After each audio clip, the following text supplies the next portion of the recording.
The Lord of the Rings, The Rings of Power Season 2 is out in full on Amazon Prime. 8 episodes, around 1 hour each. The flagship property for Amazon right now. Still chugging along, even though the first season was met with rather cold reception from fans and critics alike.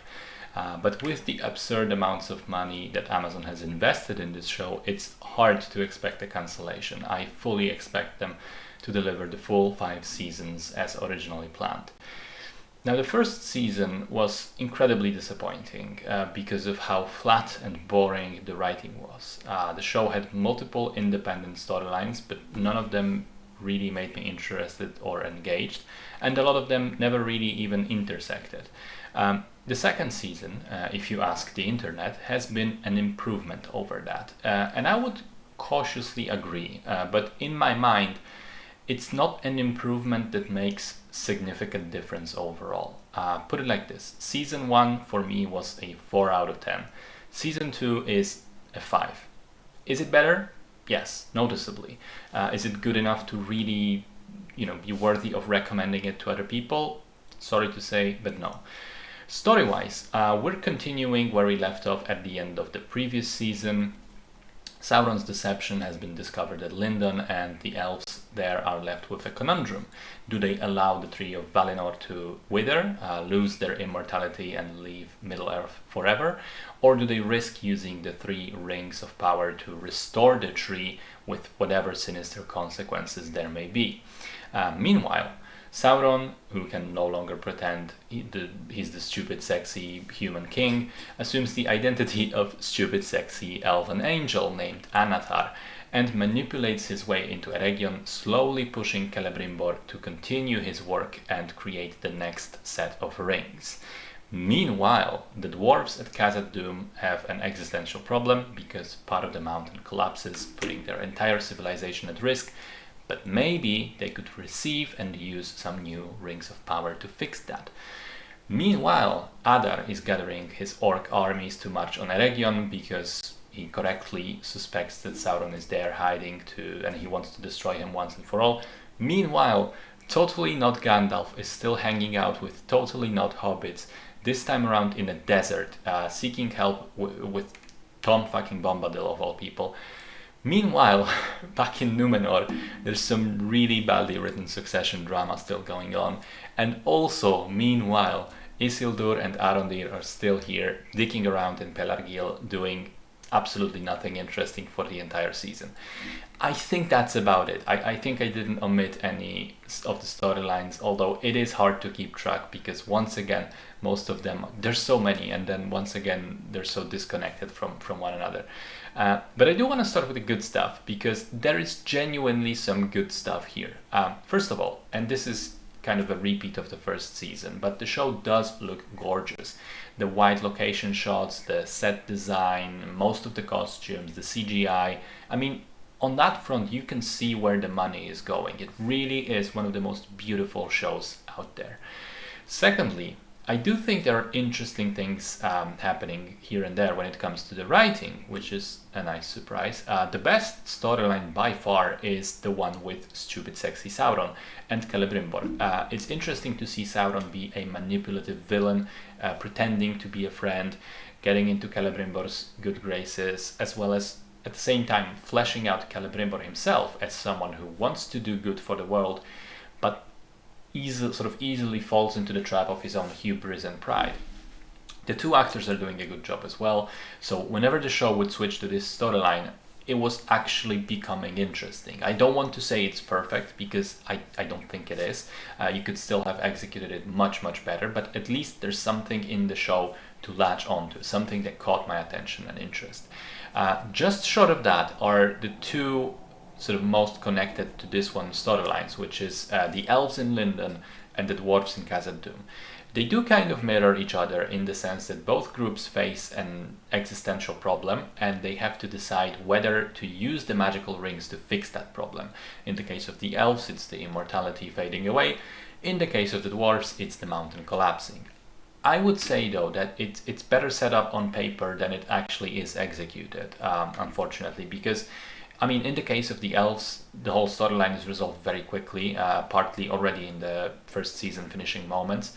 And as for the dwarves, I think the writing does end up being a little shallow and surface level. But again, there's something there. There are things going on that make you invested for a change. Finally, and similarly, I enjoyed Adar's arc and still find him to be probably the most interesting character on the show. It's a wonderfully tragic story of someone who is definitely a villain, but one who is working for the good of his own people. Shades of Grey, which I like. But like the previous two, I think it suffers a little in execution. I thought especially the final battle of Region with its wonky logistics and the way it's shot, spoiler, it's bad, and it goes on for like 3 episodes at the end of the season. I mean, doesn't entirely make sense, isn't very well written, very well constructed. And that is about it as far as the good stuff goes. Now, for the bad, I have to start by saying that even with some of those storylines being interesting, the show as a whole still failed to really grasp my attention and make me interested in what happens next, what happens in the next episode. I was bored while watching it, and that's the greatest sin a piece of entertainment can commit. It just has such sluggish pacing, such drawn-out vibe to it. Honestly, there's just something about the way it moves that makes it feel like a chore watching it. Secondly, I did mention the good storylines. Well, all of the others pretty much are unfortunately dragging them down. The drama between Galadriel and Elrond, I don't give a fuck about that. Gandalf's boring adventures in the desert, I don't give a fuck about that. The Numenor storyline, which feels as if a moderately stupid teenager tried to write a Game of Thrones episode but lacked the skill and the knowledge and the experience to do it, I surely don't give a fuck about that. Isildur's stupid romantic subplot and Arondir still being around only to basically just shoot some arrows and look cool, I cannot explain to you just how much I don't give a shit about that. I think the writing for all these storylines ranges from mediocre to terrible. The whole Tom Bombadil thing was dumb. The Wizard of the East stuff is super strange. I mean, he is established as a straight villain. Then in the final episode, he shows up to talk to Gandalf and he says, "Yo, I'm not evil, but maybe I kind of am a little bit." And then he just walks out the scene, and that's it. And the entire Numenor part as well of the show is just embarrassingly stupid, and the characters are just empty shells, which is even more noticeable when you try to build a political drama around them. I mean, comparing it to House of the Dragon, which just came out a few weeks ago, it's just night and day. Also, I praised the performances of the actors for Sauron and Celebrimbor. I think Morfydd Clark is awful as Galadriel. She was serviceable in season 1, but this time around she's just angry and sort of, you know, rebellious all the time, and moping, and it's just boring, which is a shame because, you know, seeing Saint Maud, the film from a couple of years ago, showed that she can be an excellent actress. So I think it's, you know, between the writing and the direction, probably somewhere the fault has to lie somewhere, but I think the result is the performance is just not working. I thought the actor for Gil-galad is completely miscast. I mean, I'm not a huge Tolkien fan, but Tolkien nerd rather. I am a fan, but I don't have like a whole wealth of knowledge.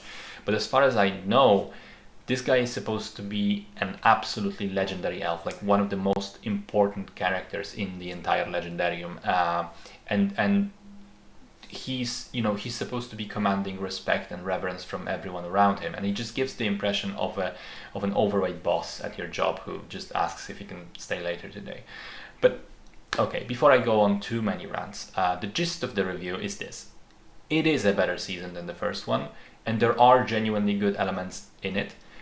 But if after a full 2 seasons your show feels like it's slowly starting to find its footing, to slowly just getting around to do that, I think that's a major problem. Put it this way: if it was not a Lord of the Rings property, nobody would give a shit. I wouldn't watch it, and I'm pretty sure it would be cancelled already. It's not a good show. And I dare say it doesn't even matter if you're a Tolkien fan or not, because the fundamental flaw has little to do with the source material, and it's just that the show is, again, boring and unengaging. Now, I am a fan, so I will most likely still be checking out the third season when it rolls around, hoping that they correctly identify the good elements and build up those instead of wasting time on the more useless storylines and characters. But as far as recommending the show to others, I don't want to do that. Honestly, there's just simply too much better stuff to watch instead.